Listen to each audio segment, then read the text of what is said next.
안녕하세요. 위보람입니다. 임산부가 요가를 해도 되나요?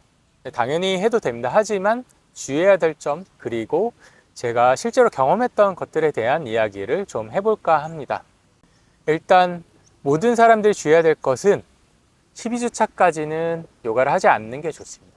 완전히 임신이 안정될 때까지는 무리한 운동은 하지 않는 게 좋습니다. 모든 의사 선생님들이 공통적으로 이야기를 해주실 거예요. 그리고 나서 두 그룹으로 나눠서 좀 설명을 해볼게요. 초보자 그룹, 그리고 이미 요가를 오래 해왔던 그룹. 초보자분들은 임산부 요가 수업을 당연히 들어가야 되겠죠. 아마 수업에서 선생님들이 잘 지도해 주실 텐데 딱 하나만 당부하고 싶어요. 임신을 하면 여성 호르몬이 많이 분비가 되면서 몸이 더 부드러워집니다. 그래서 평상시보다 여러분들이 더 잘 움직이고 몸이 잘 열리게 될 거예요. 그렇다고 해서 너무 깊게 들어가려고 하면 안 돼요. 왜냐하면 다치기 쉽습니다. 간단한 예로 이렇게 앞으로 숙일 때 여러분이 생각하는 것보다 훨씬 더 많이 내려갈 수 있게 될 거예요.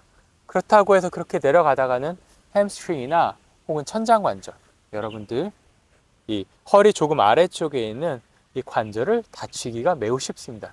특히 천장관절 같은 경우에는 한번 다치고 나면 회복되는데도 시간이 좀 걸릴 뿐더러 천장관절 부상 같은 경우는 딱히 치료 방법이 없습니다. 그리고 여러분들 허리가 불편해질 수 있어요. 그래서 너무 무리해서 하지 마세요. 여러분은 항상 한계치 안에서 움직이려고 노력하세요. 자, 그리고 이미 요가를 오래 해왔던 분들에게는 제 경험을 좀 먼저 이야기를 해드리고 싶어요. 제가 2012년도에 제 선생님을 처음 만났을 때 호주 시드니에서 첫 수업부터 그 안에 임산부가 있었습니다. 임신한 7개월에서 8개월 차 정도 됐었어요. 저랑 같이 2, 3개월 정도를 요가를 해왔었는데 출산 하루 전날까지 요가를 하고 그리고 나서 출산을 하고 한 2개월 정도 뒤에 다시 수업으로 돌아왔어요. 그래서 이 학생 같은 경우에는 모든 동작을 거의 대부분 그대로 했습니다. 많은 사람들이 임신을 하면 인버전, 그러니까 거꾸로 서는 머리서기 이런 동작들을 하지 못하는 거 아니야 라고 생각할 것 같은데 그렇지 않습니다. 사실은 해도 괜찮아요. 그리고 또 해도 괜찮은 동작이 바로 백밴딩 종류입니다.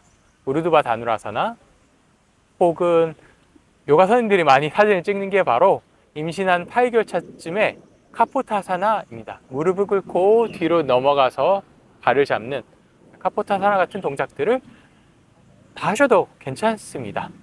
그러면 여러분들이 하지 말아야 될 동작이 뭐냐면 일단 발을 모으고 앞으로 숙이는 것들은 절대 안 됩니다. 왜냐하면 첫 번째 공간이 없고 두 번째 배에 압력이 전해지기 때문에 해서는 안 됩니다. 그래서 언제나 앞으로 숙이는 동작은 서서 하든 앉아서 하든 상관없이 발을 최소한 어깨 넓이만큼 충분히 넓히고 배에 압력이 가지 않는 만큼만 내려가면 됩니다. 그리고 이렇게 한쪽 다리를 접어서 허벅지 위에 올리는 형태의 동작들이 있죠. 아르다 바다 파트마 파스치모타나사나 이런 동작들이 있는데 이런 것들은 당연히 복부를 누르게 되기 때문에 하면 안 되겠죠. 그래서 발을 이렇게 내려놓고 자누시르샤사나 이런 형태로 변형해서 하시면 됩니다. 근데 일반적으로는 이렇게 할 때 우리가 조금 더 발 쪽으로 내려가게 되지만 임산부들은 약간 안쪽으로 사선으로 해서 복부의 공간을 충분히 만들어주고 내려가는 게 좋습니다. 그리고 회전하는 동작들을 할 때는 만약에 오른쪽 다리를 접었으면 보통 오른쪽으로 회전을 하게 되죠. 그런데 반대쪽으로 회전해 주세요. 그래야 복부에 공간이 있겠죠. 그리고 선생님에 따라서 발과 허벅지를 붙여서 가르치는 분들도 있습니다. 그런데 임산부 같은 경우에는 당연히 충분히 발과 허벅지의 간격을 넓혀주고 반대쪽을 이렇게 회전하는 게 좋습니다. 그래서 이미 요가를 해오셨던 분들은 하던 수업을 그대로 들으셔도 되는데 다만 피해야 할 것은 비크람 요가 혹은 한 요가입니다. 당연히 38도씨에서 요가를 한다는 건 임신한 분들에게 큰 무리가 될 수도 있겠죠. 그리고 여러분들의 선생님이 임산부를 가르칠 수 있는 선생님인지 잘 확인해 보는 것도 중요합니다. 그래서 선생님께 여쭤보고 만약 지금 배우고 있던 선생님이 임산부를 가르칠 수 없다라면 임산부를 가르칠 수 있는 경험이 많은 선생님들을 찾는 게 더 좋겠죠. 이런 부분들만 주의한다라면 원래 요가를 해오셨던 분들은 계속 그대로 수업을 진행하셔도 괜찮습니다. 저는 지금까지 치앙마이에서 위보람이었습니다. 도움이 되셨다면 좋아요, 구독 부탁드립니다. 다음 시간에 만나요.